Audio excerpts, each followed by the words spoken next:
كاينين بعض الناس اللي كيحسدوا ناس اخرين وما كيحملوهمش غير على قبل شي حاجه كتكون عندهم، او كيحسدوهم على قبل شخصيتهم او شي صفه زوينه كتكون فيهم. يعني ماشي بالضروره الحسد كيكون غير على الاشياء الماديه فقط، تقدر انت ما يكون عندك والو وعايش عادي، لكن بزاف د الناس حاسدينك وما حاملينكش. خصوصا هذا الحسد كيكون اخطر من اللي كيكون من طرف اقرب الناس ليك، صاحبك او صاحبتك، وتقدر توصل به الدرجه انه يدير ليك اخبث وابشع الاشياء اللي ما عمرك ما كنتي منتظرها منه، وهذا الشيء غير باش يأذيك ويستمتع بالالام ديالك، خصوصا اذا كان هذا الشيء اللي دار ليك متعلق بالسحر والشعوذه. وهذا الشيء بالضبط اللي غادي نشوفوها الخوت في الحلقه ديالنا ديال اليوم.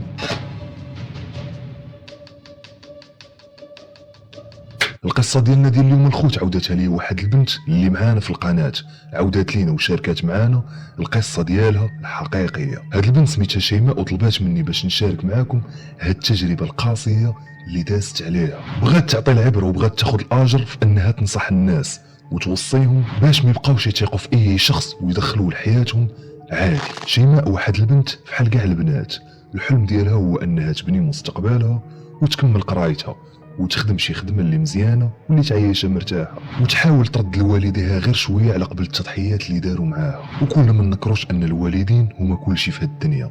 شيماء كانوا والديها ما مخصينا من حتى شي حاجه، زائد انهم قراوها ورباوها احسن تربيه. شيماء ملي شدات الباك ديالها بميزه حسن جدا فرحات بزاف، وحتى والديها فرحوا وافتخروا بها. لكن بالرغم من انها شدات الباك بنقطه مزيانه الا انها كانت شويه مستراسيه ودايخه وما عارفاش شنو غادي دير ورا الباك والتخصص اللي غادي دير، خصوصا انها كانت ساكنه في واحد المدينه اللي صغيره بزاف وما فيهاش بزاف ديال الافاق والاختيارات. شيماء غادي تدوز الصيف كامل وهي كتقلب على المدارس، ودفعات لبزاف د المدارس اللي كان الاغلبيه ديالهم خارج هذيك المدينه فين ساكنه. ولحسن الحظ بفضل هذيك النقطه المزيانه اللي كانت جايبه تقبلات في الاكثريه ديال المدارس اللي دفعات ليهم.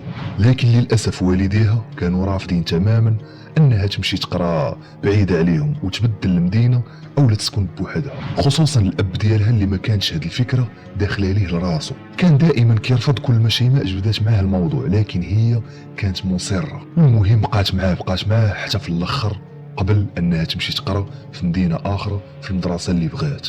غادي يمشيو معها والديها للمدينه فين بغات، غادي يمشيو وغادي يوصلوها، لقاو ليها الكرا في حي محترم مع الجيران محترمين، تقداو ليها كاع داكشي اللي تقدر تحتاج باش يكون كلشي موفر ليها، وهي فقط تركز غير في قرايتها ومتخصصه حتى شي حاجه. المهم غادي تبدا السنه الدراسيه ديالها، وخا في الاول كانت القضيه شويه صعيبه عليها، كانت باقا ما مأقلماش وباقا ما مولفاش انها تعيش بوحدها. لكن الهدف الوحيد اللي كان عندها والهدف اللي كانت دايراه قدامها هو انها خاصها تخرج بشي نقطه مزيانه. شيماء كانت حدوديه بزاف وما عندهاش مع الصحابات، كانت واحد البنت اللي ترونكيل وعزيز عليها تبقى بوحدها، مركزه فقط غير في قرايتها وما عندهاش مع داكشي ديال الخروج والدوران. زائد ان كان عندها واحد القبول رباني، فين ما مشات كانوا الناس كيبغيوها وكيحترموها، يعني الاكثريه ديال الناس كانوا كيعاملوها مزيان. وهذا الشيء بالضبط اللي خلى واحد البنت كانت كتقرا معاها في نفس القسم او في نفس الصف تغير منها بزاف وتحسدها على قرايتها، يعني ما حملاتهاش وما تسرطاتش ليها، بغات تدخلها باي طريقه وبغات تصاحب معاها وتقرب منها اكثر. وهذا الشيء غير باش تعرف الاسرار ديالها وشنو كدير في حياتها والتفاصيل ديالها، حيت كاين الخوت واحد النوع ديال البشر اللي ما كيحملكش وكيحسدك وما كيكراش يكون في بلاصتك وكيبغي يعيش كاع الحياه ديالك انت. هذا النوع ديال البشر كيبغي يدير المستحيل غير باش يتقرب منك، باش يولي يعرف الشاده والفاده على حياتك. كيجيك في الاول بواحد القناع ديال داك الصديق الجميل والمقرب، لكن النيه ديالو كتكون خبيثه. المهم الاسم ديال هاد البنت اللي بغات تقرب من شيماء كان الاسم ديالها هو إلهام، وبين قوسين الخوت هاد الاسماء كاملين غير اسماء مستعاره، يعني ماشي اسماء حقيقيه، باش نحافظوا على الخصوصيه ديال السيده اللي عاودت لنا القصه. المهم إلهام غادي دير المستحيل باش تصاحب مع شيماء، وبالفعل تصاحبات معاها وقدرات انها تقرب منها، ولاو كيتعاودوا كل شيء، ولاو كيقراو بزوج، ولاو كيجلسوا حدا بعضياتهم في القسم، لدرجه ان إلهام ولات كل مره جايبه لشيماء شي شهيوه اللي مطيباها في دارهم وكتعطيها ليها، كتقول لها بحكم انك انت بعيده على داركم وشحال هادي مكليتي الماكله ديال الدار وهذا الشيء وهاد المسائل، انا جبت لك واحد الماكله كوليها. يعني كانت ديما مفكراها وديما ما كتنساهاش، وفي الاول كانت العلاقه ديالهم مزيانه وكل شيء هو هذاك. لكن من بعد إلهام غادي يبداو يبانوا فيها العلامات ديال الحسد والغيره، هذوك العلامات اللي كانت كتحاول تخبيهم مبقاوش قادرين يتخباو ولاو كيخرجوا. مبقاتش كتقدر تتخبى من مورا هذاك القناع اللي كانت لابساه، ولات باغا تخرج شيماء للطريق صحة، ولات باغا تخرج عليها وديها لواحد الطريق اللي ماشي ديالها. كل مره كانت كتحاول تقول ليها باش ما يدخلوش لهاد الحصه وما يمشوش اليوم للقرايه ويمشيو لهذيك البلاصه ولا يمشيو للبلاصه الفلانيه. المهم كانت كدير جهدها باش تحاول تخرجها للطريق. مره كتقول لها يلاه نمشيو نسهروا، مره كتقول لها نديروا هاد نجربوا هاد الممنوعات.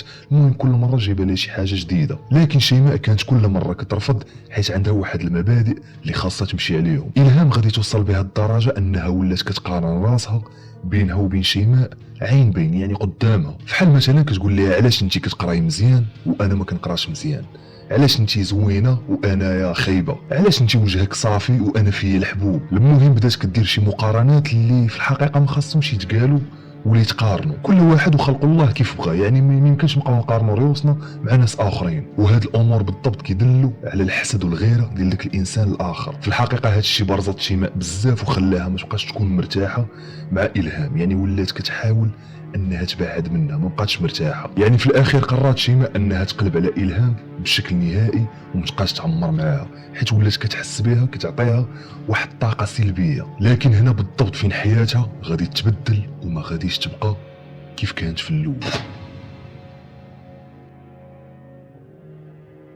شيماء ما غاديش يبقى عندها نفس الحماس اللي كان عندها في الاول على القرايه. هذاك الحماس كان غادي وكينقص، ولات ديما ساهيه وما مركزاش مع الدروس ديالها، ولات كتحس غير بالعيا والارهاق وباغا غير تنعس، ما عندهاش الطاقه لحتى شي حاجه. وحتى من الصلاه ولات كتعجز عليها، يعني مره كتقدر تصلي مره كتقدر ما تصليش، يعني ولات عاجزه، ما بقاتش كترد البال لراسها، ولات عايشه وكانها عايشه في شي حلم. المهم الوقت كيدوز وحالتها كتكفس نهار على نهار، حتى لواحد الليله كانت ناعسه حتى بدات كتحلم بشي حوايج اللي خايبين، يعني شي كوابيس عمرها ما حلمات بيهم قبل. كانت ديما في هاد الاحلام كتشوف مرة لابسه البيض وشعرها طويل، عينيها حمرين، وديما تابعاها وباغا تاذيها، لدرجه ملي كتفيق مخلوعه من الحلم كتحس ان شي واحد كان معاها في نفس الغرفه. تخيل معايا كتحس باللي كان معاها شي واحد في الغرفه، وملي كتفيق كتحس بهذاك الواحد بحال خرج زربان من الغرفه هرب.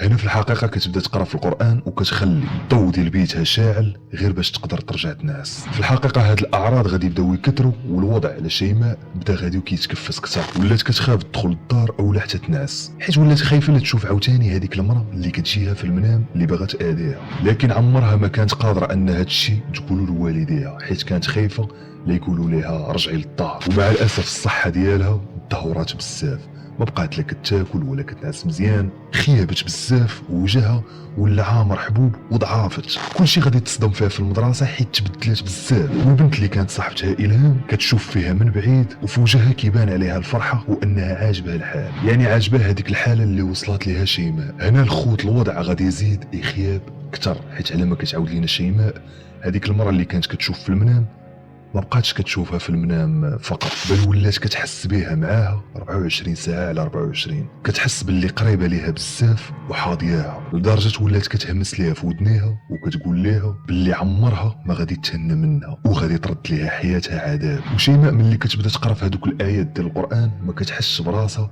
حتى كيبداو يخرجوا مخربقين، او بعض المرات كتنسى هذيك الايه اللي كانت حافظاها، واخا كانت حافظاها كتنساها. اولا الا بغات توضى باش تمشي تصلي، واخا ولات كتصلي مره الا بغات توضى كتوضى وكتبدا تنسى على الوضوء، ياك ما درت هادي، لا وقيلا ما درت هادي، بدا كيجي واحد النسيان خطير. وحتى الا بغات تصلي ما كتحسش براسها حتى كتلقى راسها ناعسه فوق الصلايه.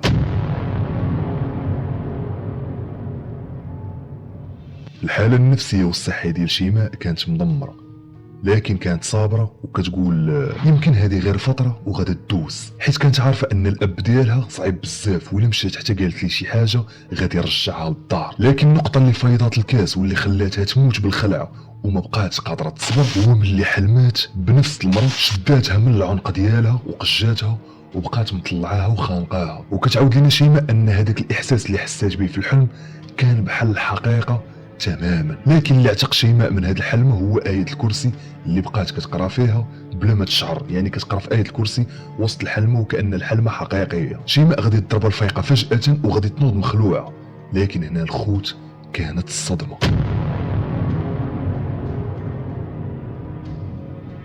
شيماء ملي مشات للمرايه باش تشوف راسها غادي تلقى الاثار ديال الزروقيه والاثار ديال اليد كانت قاشاعه. هنا ما قدراش تزيد تصبر مازال، تلقات القران وشعلات كاع الضواو اللي كاينين في الدار وغادي تعيط على الاب ديالها. كانت كتبكي وكتقول ليه جي عندي دابا راني ما بقيتش قادره نصبر، كتبكي وكتقول ليه جي اعتقني. باها ما فاهم والو، كيقول لها كيفاش بنتي عاودي لي شنو الواقع شنو كاين، كتقول ليه جي اعتقني راها غادي تقتلني. في الحقيقه الاحساس ديال الاب في هذه اللحظه ربي اللي كان عالم به، في البلاصه غادي يحاول يهدن بنته وغادي يعيط على مول الدار، غادي يقول لها سير عندها دابا حاول تهدنها بيد ما جيت. وبالفعل غادي يمشي عند مول الدار غادي يحاول يهدنها شويه. الاب ديالها والام ديال شيماء غادي يشدوا الطريق وغادي يوصلوا لعندها. والديها ملي دخلوا لعندها غادي يتصدموا من الشكل ديالها كيفاش ولا، تصدموا من شكلها، ولات ضعيفه ولات خايبه، دوك لاساغن تحت عينيها، شعرها طاح. يعني بنتهم تبدلات وما بقاتش كيف ما هي، ما بقاتش البنت اللي جات النهار الاول. شيماء عاودت لهم كل شيء على الاحلام اللي كانت كتحلم بهم، ووراتهم حتى العطراس ديال هذيك اليد اللي كانت قشاتها. هنا الاب ديالها ما فكرش بزاف وتفاهم مع مول الدار انه غادي يعطيه السوارت، والغد ليه مشاو نيشان حطوا في المدرسه شهاده طبيه وشدوا الطريق نيشان للدار ديالهم. شيماء ملي داوها عند طبيب نفساني لقاو باللي ما عندها حتى شي مرض نفسي، من غير ان الطبيب خرج لها مسكنات باش تقدر تنعس. لكن مع ذلك واخا هاد المسكنات وهاد الدوايات الا انها كانت كتفيق كل ليله مخلوعه، مره كتفيق كتبدا تغوات، مره كتبدا تبكي، المهم بقات على هاد الحاله. وهنا بالضبط فين غادي يلتجئوا لواحد الراقي. هذاك الراقي كان كيجي تقريبا يوميا كيقرا عليها القران، كيعطيها الماء ديال الرقيه باش تشربو وتعوم به، وكيعطيها حتى واحد الزيت باش تدهن به الجسم ديالها باش تحسن. هنا الحاله ديالها بدات غادا وكتحسن بشويه بشويه حتى دات شهر، حتى لواحد النهار ملي شربات الماء ديال الرقيه شدات كرشها وبدات كتغوت وكتقول باللي مصارنها كيتقطعوا. في هاد اللحظه غادي تقي حاشاكم واحد الحوايج اللي خضرين وواحد الخيوطه بحال الكحلين. هذيك الساعه عيطوا على الراقي باش يشوف هادشي اللي واقع، وبحكم التجربه اللي عنده غادي يعرف ان هذاك الشيء اللي لاحت او داك الشيء اللي رداته هو سحر توكال. وقال لوالديها انه كلات واحد السحر اللي خطير واللي الهدف منه انه يدمر ليها صحتها ويسطيها. لكن الحمد لله شيماء قدرات تتجاوز هاد السحر ورداته والحاله ديالها تحسنت بزاف. لكن مع ذلك الوالدين ديالها تصدموا وما فهموا والو، عارفين بنتهم محدوديه، يعني كيفاش احتاجاها هاد السحر ديال التوكال، شكون عطاه ليها؟ لكن شيماء ملي سمعت الهضره اللي قال الراقي نيشان غادي يجي في بالها البنت اللي كانت كتقرا معاها إلهام، حيت هي الوحيده اللي كلات ماكلتها. وباش زادت تاكدات كتر هو ملي كانت كتجيب ليها الماكله ما كانتش كتاكل معاها. هنا شيماء غادي تعاود لوالديها كل شيء وعاودات لهم باللي هذيك البنت كانت كتجيب ليها الماكله وما كانتش كتاكل معاها وكذا وكذا وكذا. زائد ان شيماء قالت لوالديها باللي هذيك البنت كانت كتغير منها بزاف وكتحسدها ولات كدير شي حوايج اللي خايبين. عاودات لهم باللي كانت باغا تخرجها الطريق وتخرج عليها، لكن قالت لهم شيماء باللي في الاخر تفارقت معاها. الغد ليه في الصباح الوالدين ديال شيماء وشيماء غادي يشدوا الطريق للمدينه اللي كتقرا فيها، مشاو نيشان لعند الدار او العائله ديال البنت إلهام، عاودوا ليهم كل شيء وعاودوا ليهم كاع داكشي اللي واقع. لكن بطبيعه الحال العائله ديال إلهام بطبيعه الحال غادي ينكروا هادشي كامل، قالوا باللي بنتهم عمرها دير هادشي ومستحيل دير شي حاجه بحال هكا. وحتى إلهام نكرات هادشي تماما وقالت لهم باللي الماكله اللي كنت كنجيب ليها راها نقيه. وملي سولوها قالوا لها علاش ما كنتيش كتاكلي معاه من نفس الماكله، هنا تخربقات شويه بحال تستريسات، لكن قالت لهم كنت كنكون شبعانه. لكن في الاخير ما كان حتى شي دليل قاطع على ان إلهام هي اللي عطاتها السحور، يعني ما لقاو عليها حتى شي دليل اللي ملموس. لكن شيماء كانت متاكده انها هي السبب في كاع هادشي اللي طرا، وتعلمات واحد الدرس كبير في حياتها. وهذا الدرس اللي تعلمات هو اللي بغات تعلموا ليكم حتى نتوما الخوت، هو انه عمركم ما تاكلوا من عند شي واحد اللي ما كتعرفوش او حتى بعض المرات كتعرفوه. وكتقول لكم شيماء باللي عمركم ما تثقوا في الصحابات والصحاب، وبطبيعه الحال ماشي كاع الصحابات وماشي كاع الصحاب، لكن هي كتقول عمركم تثقوا فيهم وتعاودوا ليهم المخططات ديالكم، عمركم ما تعاودوا الاهداف ديالكم والمخططات ديالكم للناس اخرين، وديما حضي راسك وعمرك تثق في بنادم.